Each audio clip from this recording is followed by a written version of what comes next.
Kisah berawal dari persahabatan Maya dan Duma yang baru saja wisuda. Maya mengutarakan keinginannya untuk segera menikah. Dan Duma berencana akan melamar Maya 3 tahun mendatang. Tak lama kemudian, Maya diterima bekerja di kelurahan. Sejak saat itu, mereka sudah jarang berkomunikasi. Orang tua Maya sangat ingin agar Maya cepat-cepat menikah, terutama Abuya. Setelah melewati perjodohan dari orang tuanya, Maya akhirnya menjatuhkan hati pada Andi. Mereka dikenalkan oleh Nilam dalam satu majelis pengajian. Setelah 1 bulan mengenal, Andi pun memberanikan diri untuk mengajak ta'aruf dan langsung bertemu dengan Abuya. Al-Fatihah.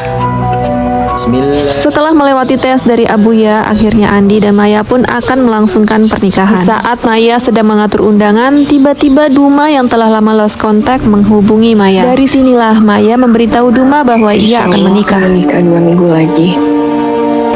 Tepat pada hari pernikahan, hujan pun turun deras dan petir menyambar. Konon katanya, hujan deras pada saat pernikahan mendatangkan banyak ujian dan malapetaka. Hujan deras pas mau kawinan.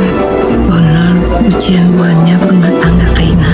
Doakan hari. Malamnya, Andi pun langsung mengajak Maya untuk pulang ke rumah. Tiba-tiba, di saat Andi akan membuka pintu, ia pun tidak sengaja menginjak cairan lengket pada keset. Beberapa kejadian tidak mengenakan pun langsung terjadi. Terdapat suara pecahan dari dalam kamar dan ada bangkai tikus. Malam harinya, Andi pun mengigau dan melakukan gerakan-gerakan aneh.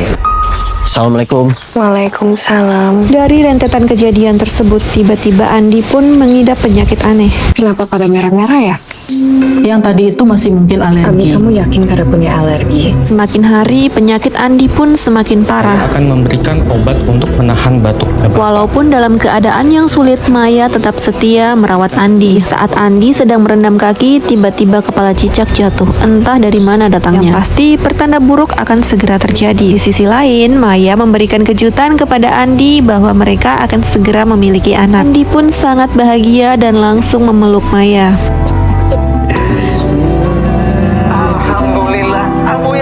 Di saat Maya sedang memberi kabar bahagia kepada orang tuanya, tiba-tiba orang tua Maya dikejutkan dengan Andi yang sedang berbicara sendiri. Andi mengatakan bahwa dia sedang berbicara dengan Maya. Sejak saat itu, Andi sering berhalusinasi dan mendengar suara-suara aneh yang menyuruhnya untuk bunuh diri.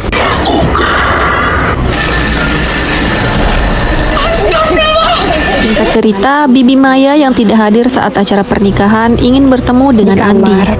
Ini lagi sakit. Maya pun mengajak Bibi dan pamannya untuk bertemu dengan Andi. Namun Bibi Maya yang memiliki indera keenam dapat mengetahui bahwa Andi terkena kiriman ilmu hitam. Maya pun menceritakan hal tersebut, akan tetapi Abuya tidak percaya. Susah nah kalau bicara sama orang kada percaya. Kondisi Andi semakin parah yang mengharuskan dia untuk duduk di kursi roda. Maya pun memasang CCTV untuk memantau kegiatan Andi di malam hari. Kursi roda bergerak sendiri dan Andi pun sering menatap CCTV dengan tatapan kosong. Semua benda tajam yang ada di rumah diamankan oleh Maya agar Andi tidak dapat melukai diri sendiri. Maya yang menyadari bahwa ini merupakan penyakit non-medis akhirnya membawa Andi berobat ke beberapa ustadz untuk diruqyah. Akan tetapi tidak ada yang sanggup melawan kekuatan ilmu hitam itu. Dalam kondisi hamil, Maya pun tetap berjuang untuk mengobati Andi. Tidak menyerah, Maya pun mengajak Andi berobat ke tempat yang lain. Berbagai pengobatan dilakukan, akan tetapi hasilnya tetap nihil. Maya pun kembali membawa Andi berobat ke tempat Laki yang kami lain. terkena racun sangga. Dan dari sini, Maya dan Andi mengetahui bahwa ada seseorang yang ingin memisahkan rumah tangga mereka. Karena stres, kandungan Maya pun melemah. Namun, hal tersebut tidak mematahkan semangat Maya untuk terus membawa Andi berobat. Berbagai macam pengobatan dilakukan sampai pada akhirnya Maya mengorbankan keimanannya untuk membawa Andi ke dukun. Siapkan sesaji. Ritual selesai dan racun sangga pun keluar dari muntahan Andi. Akan tetapi efeknya hanya sementara. Racun tersebut kembali tumbuh di badan Andi. Semakin hari, komunikasi Maya dan Andi semakin buruk. Bahkan, Maya pun terlihat tua dan menyebalkan di mata Andi. Tak lama kemudian, Maya pun diteror dengan hal-hal aneh. Maya seringkali sendirian di rumah karena Andi beralasan pergi bekerja keluar kota.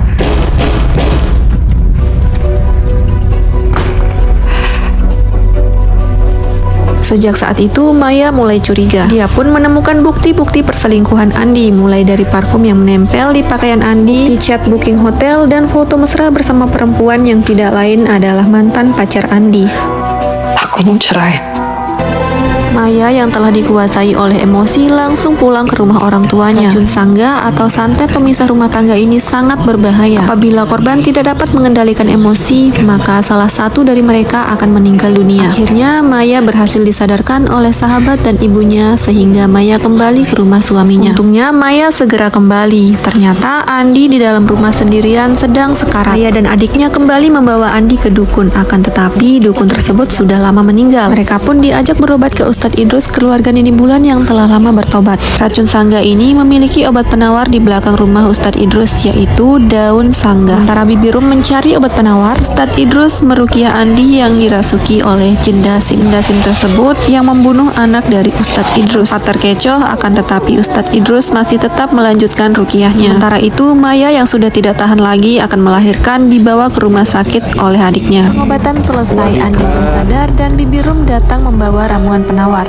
Setelah meminum daun sangga, Andi pun mengeluarkan racun sangga yang ada di dalam tubuhnya. Dan akhirnya anak mereka lahir secara prematur. Maya langsung menelpon Andi dan mengabarkan bahwa anak mereka telah lahir. Penasaran dengan siapa yang mengirim santet tersebut, Maya pun mengirim foto Duma ke Andi agar ditanyakan ke Ustadz Idrus apakah Duma yang mengirim santet tersebut. Andi pun langsung menanyakan hal tersebut ke Ustadz Idrus. Akan tetapi Ustadz Idrus mengatakan sebaiknya tidak diketahui karena akan suuzon dan menimbulkan rasa dendam yang teramat sangat. Tetapi Andi bersikeras agar Ustadz Idrus mengatakan yang sebenarnya. Dan ternyata benar, Dumalah yang mengirim santet tersebut. Benar. Ini orang. Singkat cerita, mereka berdua membesarkan anaknya dengan penuh kasih sayang. Walau pada akhirnya mereka tidak lagi bersama. Hingga saat ini, Maya dan Andi masih berharap agar Duma melepaskan kiriman tersebut. Film ini diambil dari kisah nyata sepasang suami istri yang ada di Kalimantan. Sampai saat ini, mereka masih mencari keberadaan Duma agar segera melepas santet tersebut.